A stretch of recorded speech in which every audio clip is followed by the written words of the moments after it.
সাতক্ষীরা সদর উপজেলার শিবপুর ইউনিয়নে বাংলাদেশ জামাত ইসলামী ও সমমনা ইসলামী দলের বিভাগীয় সমাবেশ সফল উপলক্ষে প্রস্তুতি সভা অনুষ্ঠিত হয়েছে।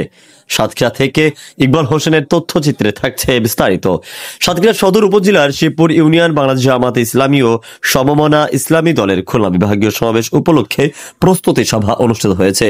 28 নভেম্বর শুক্রবার সন্ধ্যা 6টায় শিবপুর ইউনিয়ন আঞ্চলিক কার্যালয়ে 8 নং ওয়ার্ড সভাপতি মাওলানা মাসুম বিল্লাহের সভাপতিত্বে অনুষ্ঠানে বক্তব্য রাখেন বাংলাদেশ জামাত ইসলামী 5 নং শিবপুর ইউনিয়ন আমির মাওলানা মনিরুজ্জামান, 8 নং ওয়ার্ড সভাপতি রিজাউল করিম, আবু জাফর, ফজলুর রহমান, ছাত্র শিবির নেতা মেহেদি হাসান, আলহাজ আব্দুল গফফার, বজলুর রহমান, এছাড়াও শিবপুর ইউনিয়ন ও বিভিন্ন ওয়ার্ড নেতাকর্মীরা উপস্থিত ছিলেন। নেতারা বলেন, আগামীতে বাংলাদেশ জামাত ইসলামী সামাজিক ও রাজনৈতিকভাবে দেশ ও জনগণের কল্যাণে কাজ করতে বদ্ধপরিকর।